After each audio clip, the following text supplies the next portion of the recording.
2-minute warning to press briefing, 2-minute warning to press briefing.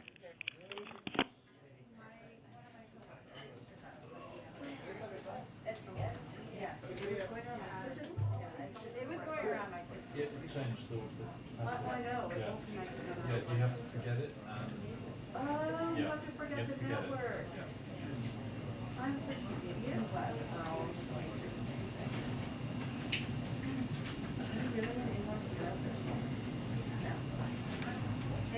It's 10,874. I don't understand. Easter Bunny coming. Oh my God. I hope the Easter Bunny takes some questions.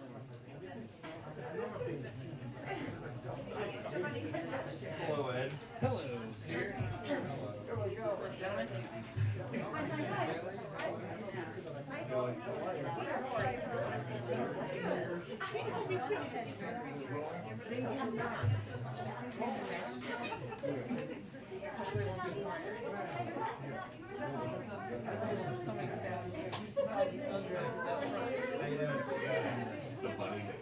Nothing like a time late 14. Yeah, perfect, right?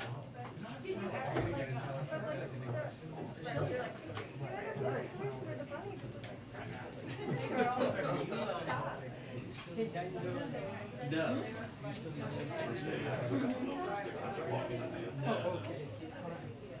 Yeah, the ones I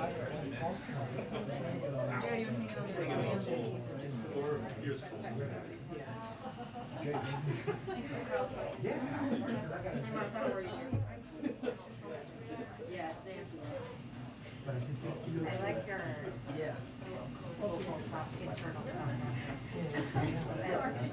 I like perfect.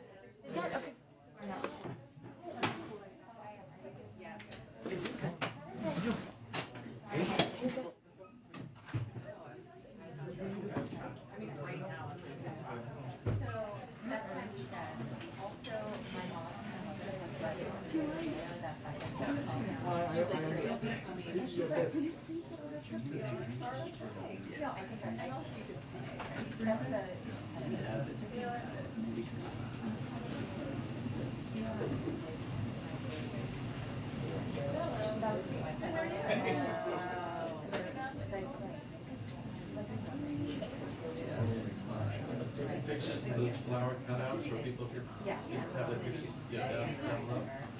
That was my iPhone when we were out there very first thing this morning. And I was totally concentrating on just that. And I go back to look at pictures later, and you were the first lady that I went to. This lady, you're tiny and like so we were just out there for a second out loud.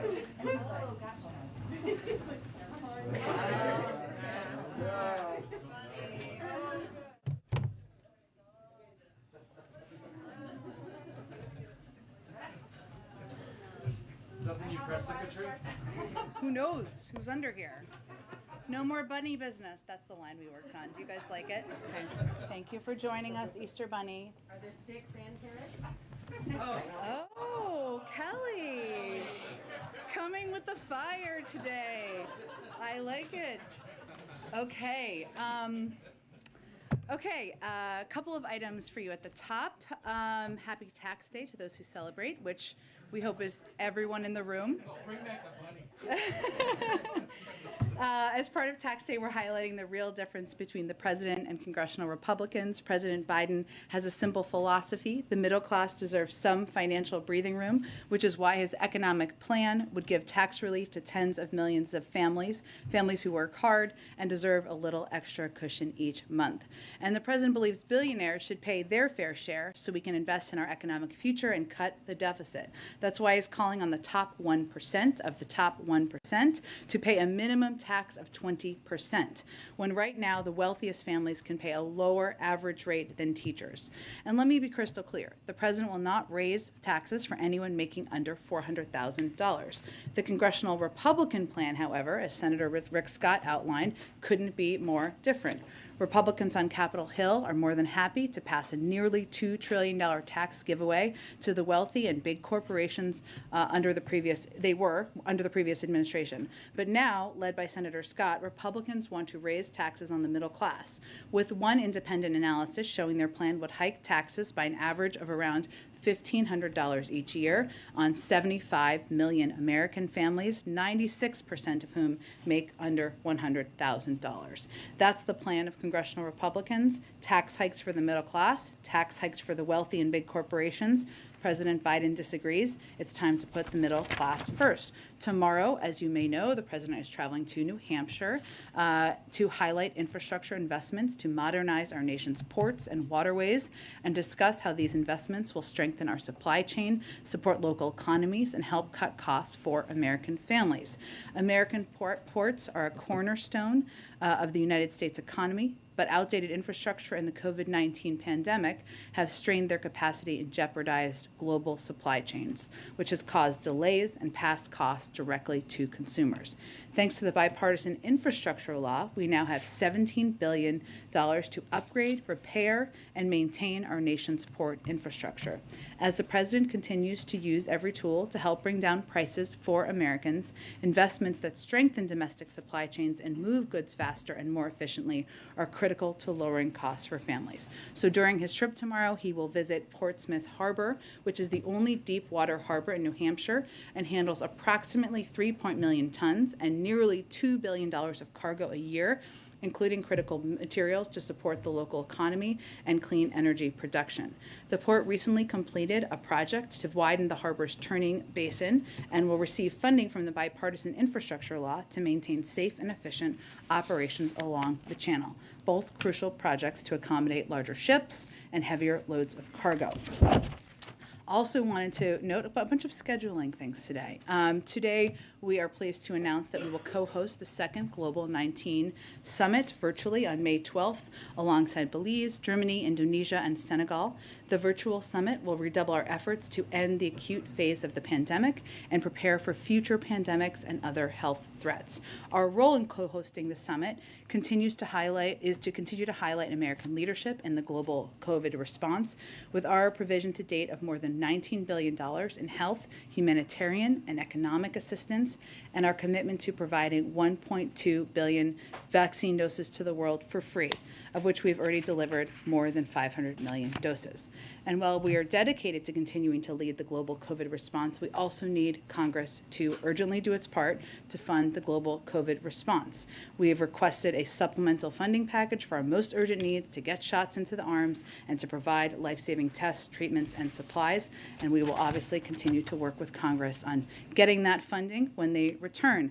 Finally, last thing is that we also announced that on March 12th and 13th, the President will host the leaders of the ASEAN in Washington, D.C. It will build on President Biden's participation in the October 2021 U.S.-ASEAN Summit, where the President announced $102 million in new initiatives to expand our engagement with ASEAN on COVID-19, promoting economic growth, and more. And this will, of course, we'll have more to preview as we get closer to that trip. Josh, why don't you kick us off? Thanks, Jen. Happy Monday. Happy Monday. Subject areas. First, a federal judge in Florida says the CDC exceeded its authority with the mask mandate in airports. What's the White House position? The CDC recommended continuing the order for additional time, 2 weeks, to be able to assess the latest science in keeping with its responsibility to protect the American people. So this is obviously a disappointing decision. The CDC continues recommending wearing a mask in public transit. As you know, this just came out this afternoon. So right now, the Department of Homeland Security, who would be implementing, and the CDC are reviewing the decision. And of course, the Department of Justice would make any determinations about litigation. Secondly, Russia is expected to virtually attend meetings of the IMF and World Bank this week. Is that appropriate given the actions in Ukraine? And how should international organizations treat Russia? Well, the president has made clear that he does not believe we should be operating as business as usual, and he's made clear about his concerns about their participation in the G20. I'd also note that our representative there, the Secretary of Treasury, has made clear that she isn't planning to attend events or meetings that the Russians are participating in. But in terms of other determinations beyond that, I don't have any further comment. Go ahead. Question on this move to restart the sale of leases for drilling on public lands. How long do you think it will take for these new leases to actually start producing, and what impact do you think this may have on gas prices?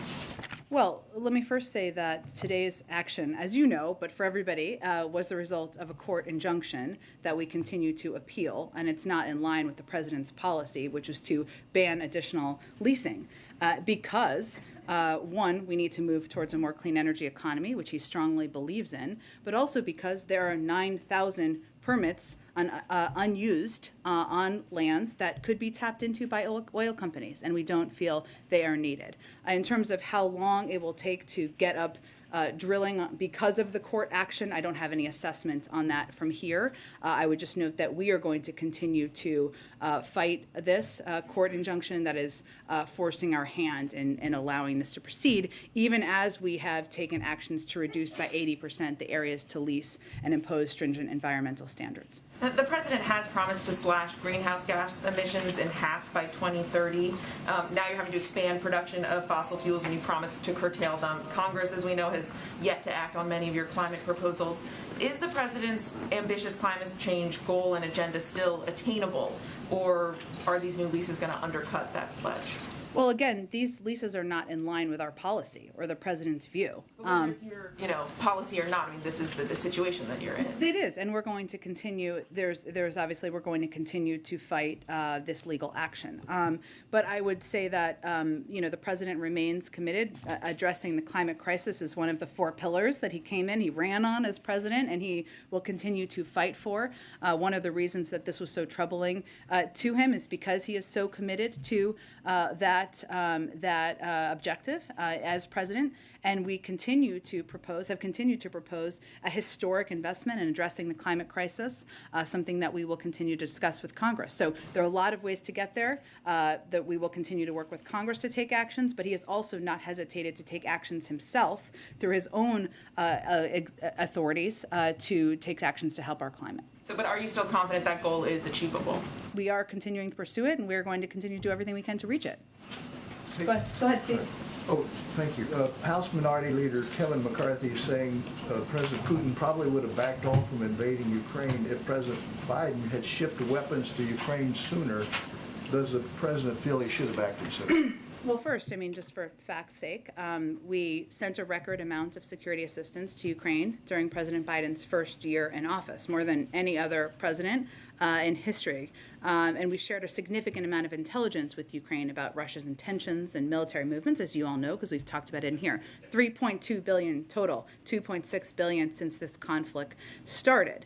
That's in direct contrast with our predecessor, who withheld hundreds of millions of dollars in military aid from Ukraine, including javelins, which Mr. McCarthy, who was critical of us in this moment, defended at the time as, quote, the rightful thing to do, because he claimed people believed there was corruption in the Zelensky administration. So I don't know if that's a question for us as much as a question for him. What has changed in that period of time? And secondly, are you planning more sanctions this week on Russia, more oligarchs? What can you tell us? We are continuing to review and consider additional sanctions. It's been an ongoing process, but right now you will see us continue to expand our sanctions targets and to continue to take steps to both further tighten our sanctions to prevent evasion and put in place additional sanctions. I also wanted to note a couple of comments for anyone who questions, which probably isn't anyone in this room, but maybe, whether these sanctions are having an impact.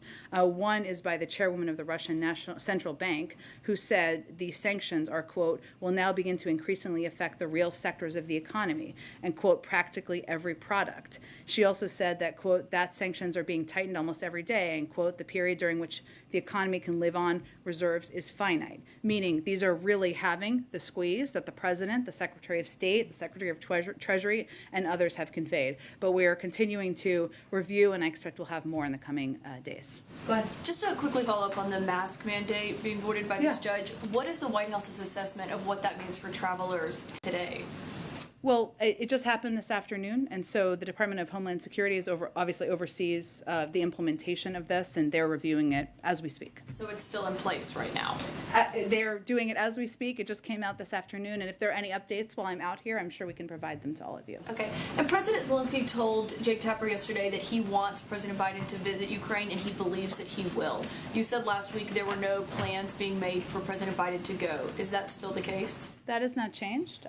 What our focus continues to be on is providing Ukraine, the Ukrainian government, Ukrainian leaders, a historic amount of security assistance that's been adapted based on their needs and their successes on the ground. And obviously, that can be attributed largely to the courage and the bravery of the Ukrainian leaders, but the second reason is because of the military assistance we provided. I would note, because I know this is an understandable question you all have asked, that if anyone were to go, there's no plans for the president to go, so let me just reiterate that. But we would not outline from here or anywhere from the government who, if, and when, for security reasons. So we wouldn't have any details to preview regardless. Is the president considering granting President Zelensky's request to make Russia a state sponsor of terrorism?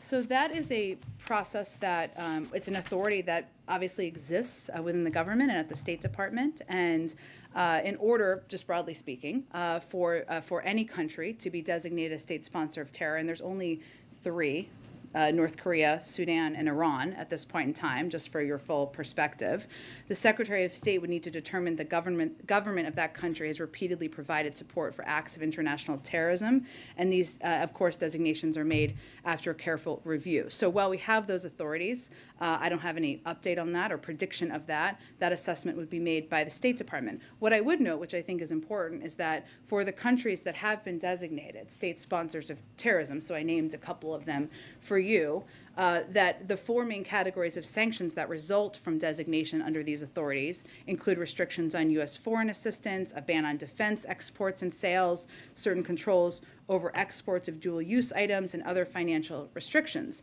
And what we've already done to date is, of course, impose significant financial sanctions, export controls, and curtailed restrictions on financial assistance. So when you're thinking about the impact, these are already a lot of steps that we've taken, but I have nothing to predict on that front. That's a process that would have to be reviewed through the State Department. Okay, last question. Russia warned the United States last week to stop arming Ukraine or risk unpredictable consequences. What does the U.S. believe those consequences would be? Well, we're not going to comment. I'm not going to speculate on empty threats or threats by President Putin or by Russian leadership. What we have done here is done exactly what the president said we would do from the beginning, which is to, if they invaded, we would be providing significant security assistance, economic assistance, and support to the Ukrainian people. And we're going to continue to do exactly that. Go ahead. I want to belabor this only because we've heard from the airlines, from airport passengers. There may be people sitting in an airport bar watching right now wondering, if they're boarding a flight tonight, is the mask mandate still in place? We're continuing to recommend people wear masks. I don't have any update. This just came out through the courts just this afternoon, and as soon as there is an update, we will provide that to all of you. Is the White House anticipating an announcement by Homeland Security tonight?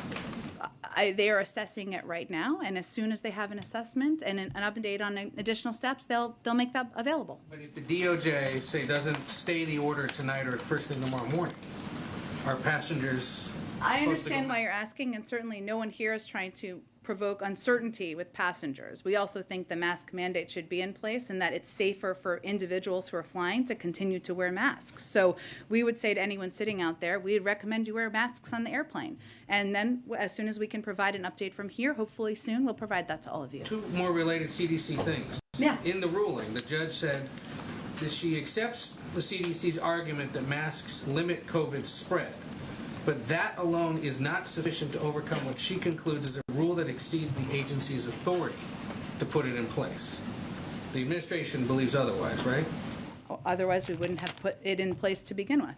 So that potentially is the crux of an appeal or an attempt to stop. Well, again, I would leave that to the Department of Justice. But what we announced last week was just a 2-week extension in order to have time to assess. What we've all seen is rising cases and make an assessment and recommendation with that in mind. So, of course, it's disappointing. There's another issue the CDC is in the middle of that's troubling some Democrats, and that is, of course, the impending end of Title 42.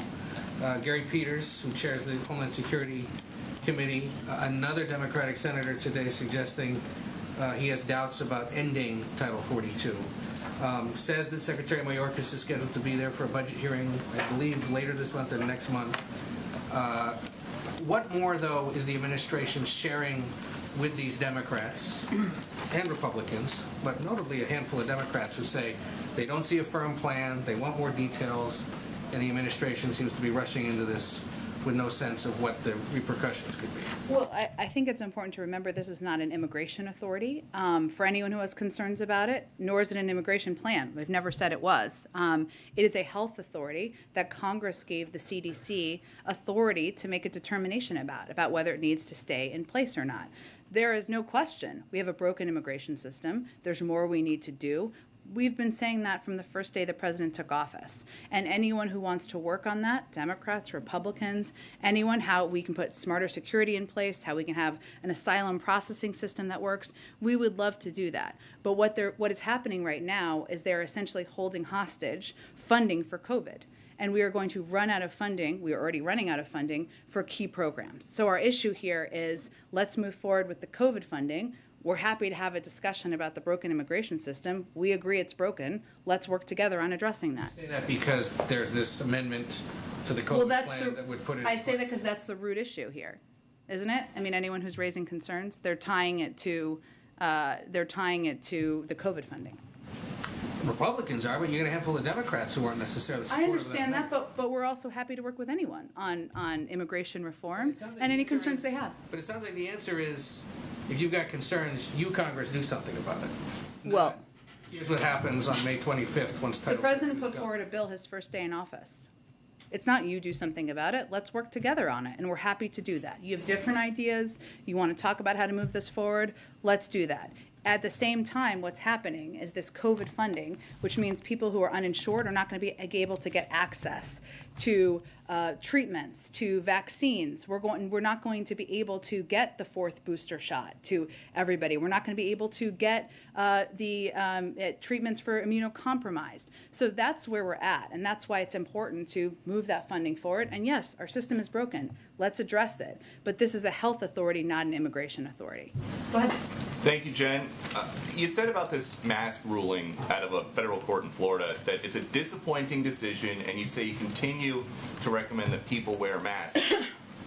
Why is it that we can sit here in the White House briefing room with no masks, but people can't sit in an airplane cabin with no masks? Well, Peter, I'm not a doctor. You're not a doctor. That I'm aware of. If you're a doctor, I wasn't aware of that today until today. Right. Okay, not a doctor. Just making sure. I don't know.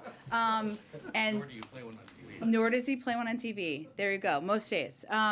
But these determinations, remember the masking guidance is green, yellow, and red. We are currently in a green zone in Washington, D.C., so they're not recommending it. Some people can still wear a mask if they want to. Many people do, or wear them in meetings, or wear them at certain times where you're going to be around or sitting close to people, or maybe you have an immunocompromised parent or friend, and so people make that decision. And this is based on health considerations and data that the CDC looks at about transmissibility as we've seen an increase in cases on airplanes. Then would the president support if a flight is leaving from an airport in a green zone, those people don't have to wear masks? Again, Peter, there's been long a difference from the beginning about people on an airplane and in federal transportation vehicles and situations than where they are in locations. Like we here continue to be in Washington, D.C., a green zone. But what we'd ask for, I think it's important to remember, is a 2-week extension, or not asked for, what we had announced was a 2-week extension to look at the data and make recommendations based on the data and the science about whether it should be continued or not. Okay, on a different topic, we have new reporting that at least 23 people apprehended at the southern border in 2021 are on the terror watch list. Why do you guys think it is that somebody on a terror watch list would want to get into the United States undetected? Well, I can't make an assessment of that, but what I can tell you is that your data you're citing here means the Border Patrol was doing their job. I mean, they 62 apprehended people at the border. 2,000 illegal immigrants a day got away last month. Are you saying that you can say with certainty none of them are on a terror watch list? Here's what we're talking about: encounters we know, and of suspected terrorists attempting to cross the southern border. They're very uncommon. We're talking about a few dozen annual encounters at most, and these encounters represent significantly less than the 0.01% of total encounters per fiscal year in recent years. But I'd note, these individuals, these 23 people, the Border Patrol, they stopped them. They prevented them from getting into the country. They're protecting our homeland and keeping us safe. So the president is not worried about holes in the southern border being exploited by people trying to come in and kill Americans. He's grateful to the Border Patrol for doing their job and stopping these people and preventing them from getting into the country. And one additional question about something that happened a few months ago down at the border. We've been told that the mounted Border Patrol officers the president accused of whipping migrants have been notified they will not face criminal charges. So when is the president going to apologize to them? There is a process and an investigation that's gone through the Department of Homeland Security. I don't have any update on that. The president said that they were whipping people, which would be a criminal offense, and they've been told they're not going to be criminally charged. And there was an investigation into that, and I'll let the Department of Homeland Security announce any conclusion of that investigation. You accuse these officers of brutal and inappropriate measures. Now that they've been told they will not be criminally charged, will you apologize? And Peter, there was an investigation into their behavior, so that investigation is playing out. Whenever it's going to be announced, the Department of Homeland Security will announce that, and I'm sure we'll have a comment on it after that. Go ahead. Back on the mask issue, as the debate is going on about next steps, is there any concern in the White House that this issue, now that there are some Americans who are aware of this ruling by the Florida judge, that it could prompt some of the tensions we've seen on airplanes in recent months until there's a resolution? Yeah, Kelly, it's a great question. Obviously, what we're trying to do, what we would encourage is calm in all cases. And because this ruling just came out this afternoon, I know the objective of everybody involved and all the necessary authorities in government is to make a determination about next steps as quickly as possible. So that's certainly our hope, and we want to do everything we can to prevent that. On the oil leases, does the president see any secondary benefit to the fact that, even though this is not his policy objective, that there could be some additional production that could help, given the fact that gas prices are high and there has been a push to have additional production because of the war in Ukraine, even though it's not his policy objective? I can tell you from talking with him about this morning, he does not.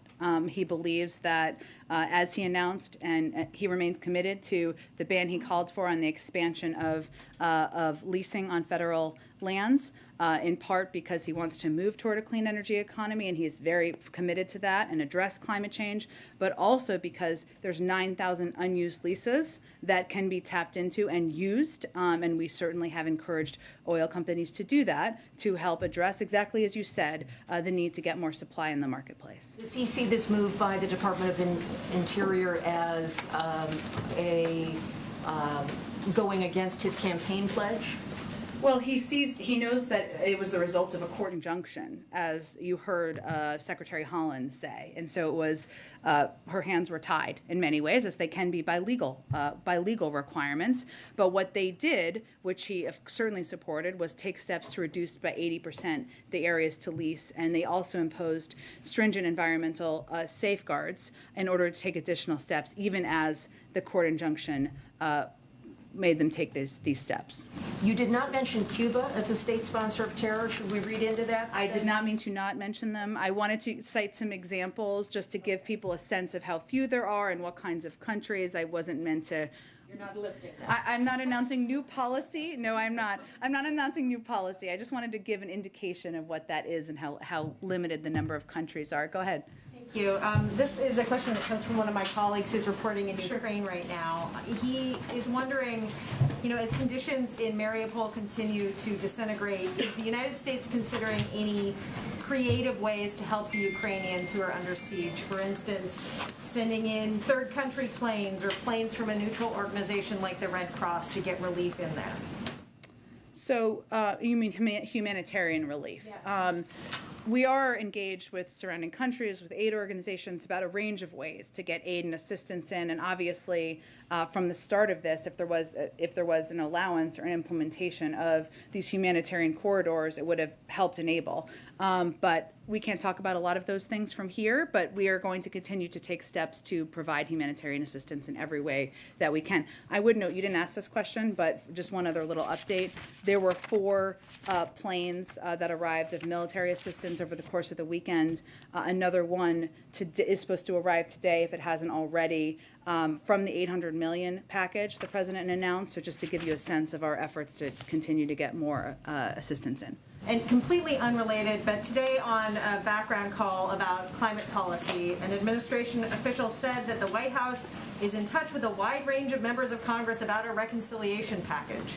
So are negotiations ongoing for Build Back Better or Building a Better America or whatever you're calling it now? And are you talking about it?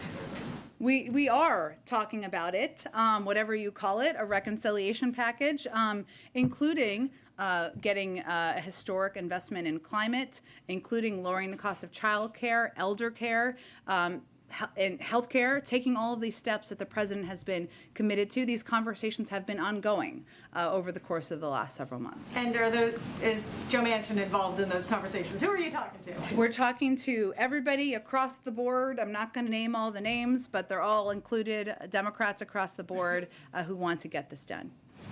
Go ahead. Is the U.S. moving any closer to reopening its embassy in Kyiv now that Spain is joining France, Italy, and others in doing so? Well, certainly that's our objective, is to open it. But what we are evaluating is obviously security considerations and when the State Department is prepared to do that. So when we look at kind of who should go first and how many people and when, but it's all done through the State Department, and they make those initial recommendations about when to return. But that certainly is our objective. Obviously, having a diplomatic presence on the ground is important. And just one more thing. President Zelensky says the Russians have begun their offensive to take control of eastern Ukraine. What is the administration's assessment of what's happening there now? Well, I know that my Defense Department colleague just did a briefing, so I'd really point you to the Department of Defense for any kind of on-the-ground updates. Go ahead. Yesterday on CBS, Senator Kuhn said that without the West coming more forcefully to Ukraine's aid, he said, quote, "I deeply worry that we will see Ukraine turn into Syria." Does the president share that concern? That's not words or a phrase the president would use or we would use from the United States. Obviously, what we've seen to date is the Ukrainians bravely fight back against the Russians and win essentially the Battle of Kyiv and continue to fight back against their efforts across the country. We've known and predicted that they would move their ground game to eastern Ukraine, which is exactly what they've done. And we also have known and predicted, and when Jake Sullivan was here just a week or two ago, he also conveyed that that Moscow was likely to launch air and missile strikes across Ukraine to cause military and economic damage. That's what we're seeing in Lviv and other places at this point in time. But what we've seen, I think, is them behave bravely with huge courage, and they have had the success in pushing back against the Russians because of that, but also because of the military assistance provided by the United States. So no, we would not share that assessment. And on the diplomatic front, is the administration any closer to naming an ambassador to Ukraine? I certainly understand the question. I don't have any update on that at this point from here. Go ahead. Thanks, Jen. I want to ask about a story some of my colleagues reported earlier today. Some allies of former President Trump have been pressing for state houses around the country to pass resolutions rescinding electoral college votes for President Biden and to bring lawsuits that seek to prove baseless claims of large-scale voter fraud. Legal experts have called this effort preposterous, but is an organized push among those allies to decertify the last election something this administration is monitoring or concerned about? Well, I would say that there have been dozens of court cases that have not been won by our predecessor and people who support him in an effort to overturn the outcome of the last election. And our focus is on governing for the American people, delivering for the American people, and less on focusing on what he and his people are up to. Go ahead. Yeah, thanks, Jen. I wanted to follow up on the question earlier regarding Senator Kuhn's comments. Yeah. One of the points he was making was that the U.S. needs to have a conversation about sending U.S. troops to Ukraine. He told Face the Nation yesterday, quote, "The American people cannot turn away from this tragedy in Ukraine.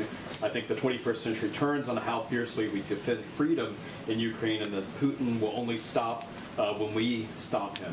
What's the White House's response to this suggestion from the senator that the U.S. needs to start having a conversation about maybe sending troops to Ukraine? And does the president agree that Putin will stop when we, the U.S., only when we, the U.S., stop him?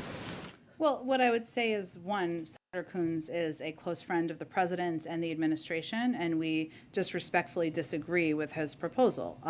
The president continues to, has no plans to send troops to fight a war with Russia. He doesn't think that's in our national security interests, in the interests of the American people.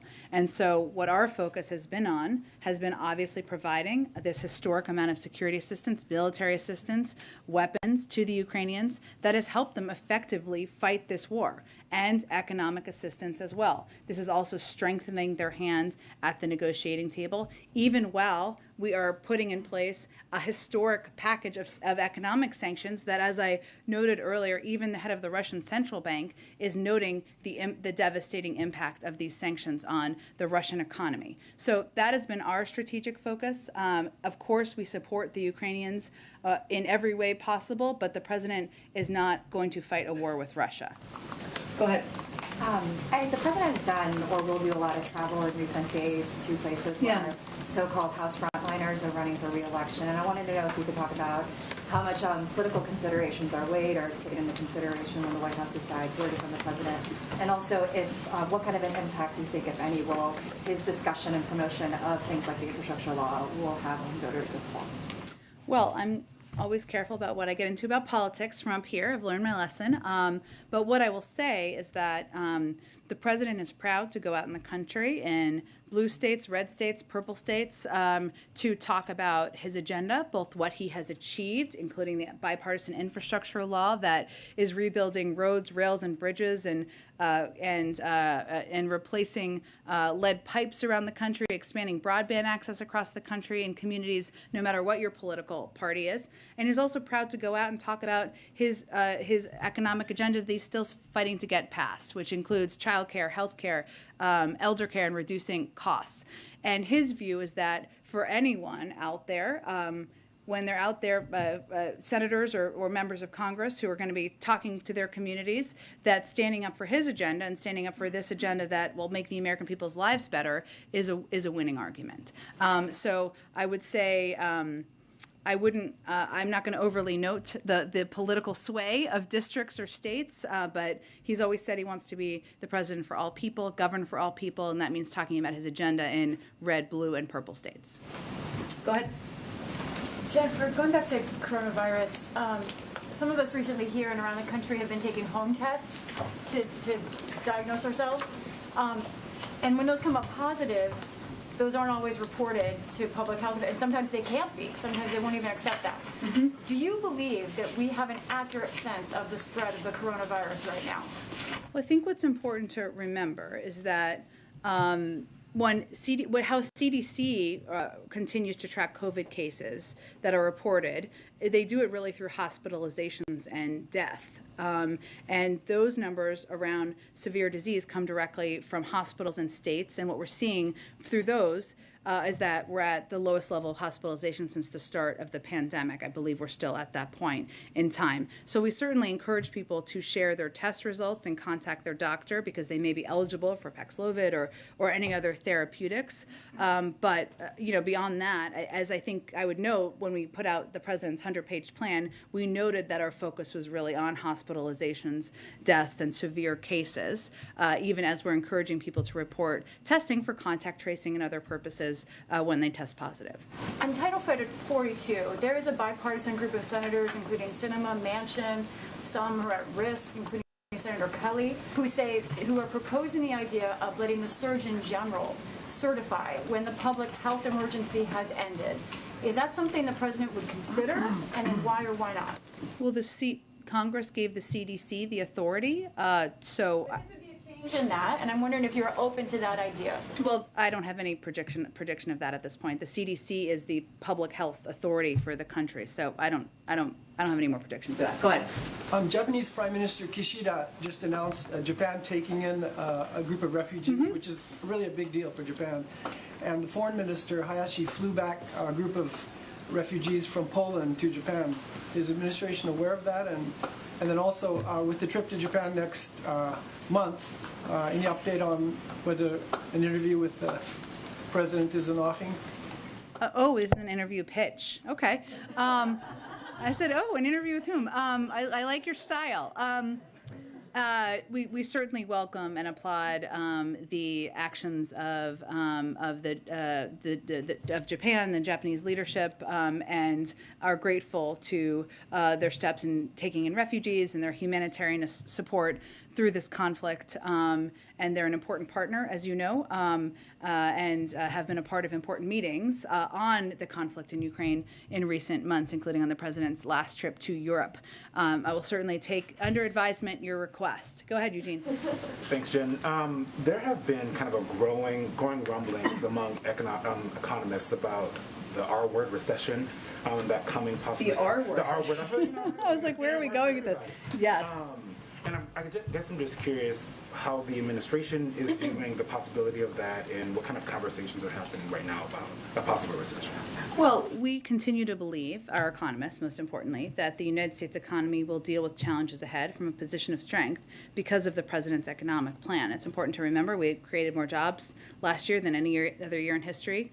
We obviously have a very low unemployment rate in the country, and we've seen wages go up in a number of areas.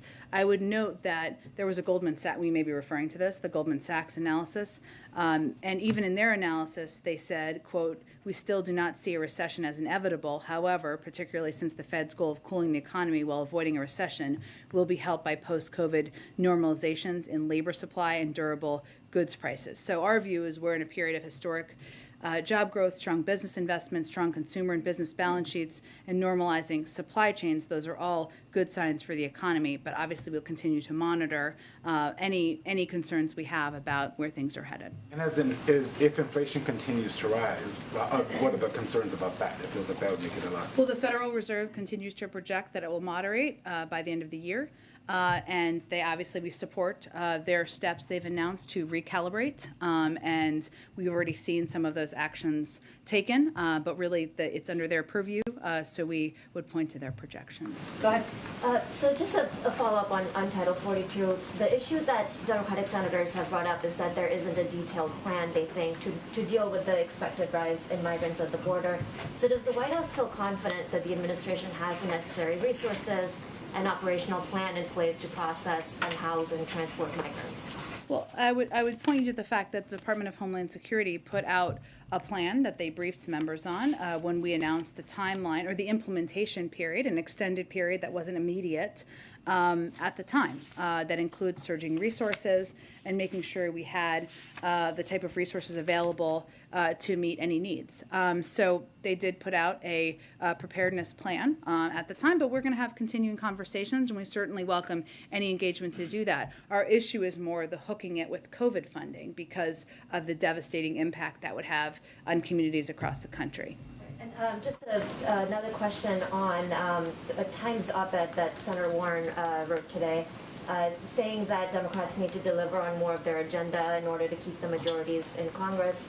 Do you agree with that premise? And at this point, I know you named a few of the legislative priorities already in the briefing, but are there top 3 priorities that the White House feels they can actually get done before the midterms? We love all of our children in the legislature around here.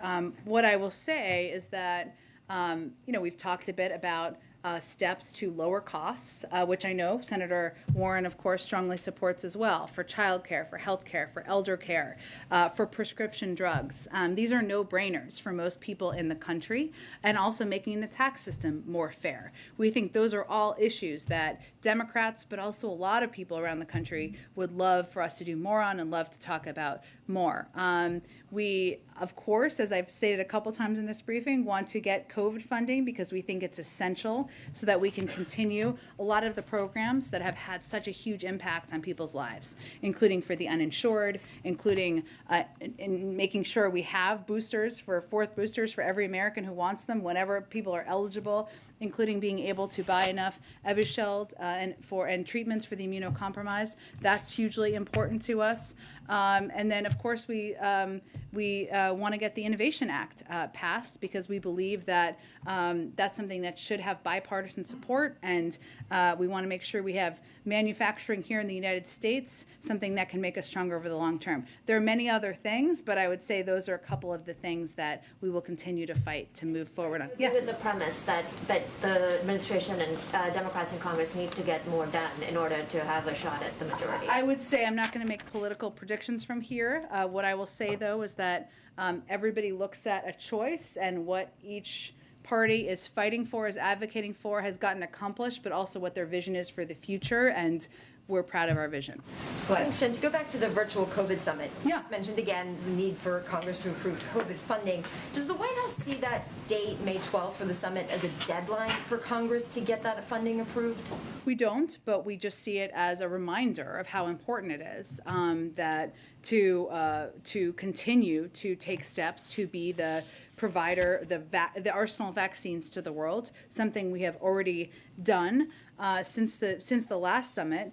While the world has made significant progress in scaling up vaccination efforts, and COVAX has now provided almost 1.2 billion vaccines to more than 140 countries, with 88% of those contributions going to low and middle income countries. We're not at the global vaccination rate that we need to be, or that health experts project we want to be at, right? It's a 70% vaccination target. That's the global target set by the World Health Organization. And while vaccination rates are rising, only approximately 20% of countries are fully vaccinated at least 70% of their population. But this is an opportunity. Obviously, we're going to continue to fight for more funding here, but we will to continue to press other countries to do more to help the world make progress as well. And along those lines, we've heard USAID Chief Samantha Power say earlier this month that if there isn't that global COVID funding, if Congress puts something together without it,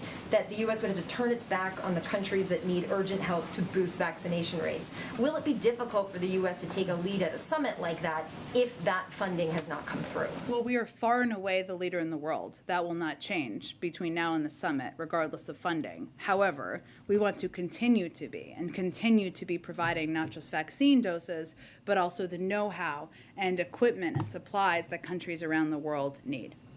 Jen, more mass shootings this past weekend, more mass shootings, 2 teenage boys dead, dozens injured. What does the president believe is causing such a callous disregard for human life in this country? Well, let me first say, and thank you for the question, these shootings are horrific and must stop. Our prayers are with the survivors, those who are lost, and their families.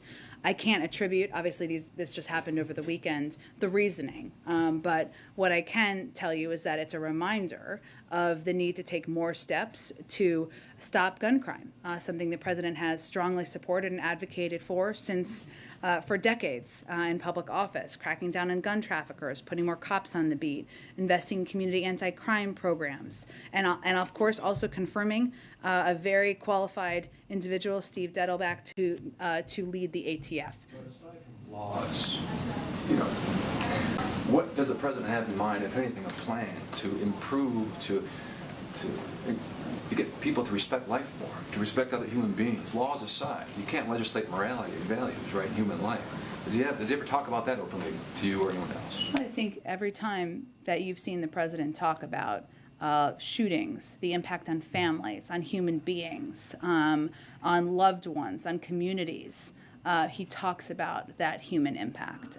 But it also is true that in order to reduce and change the direction of crime and gun crime, which is the majority of crime, we need to have more laws in place. Go ahead.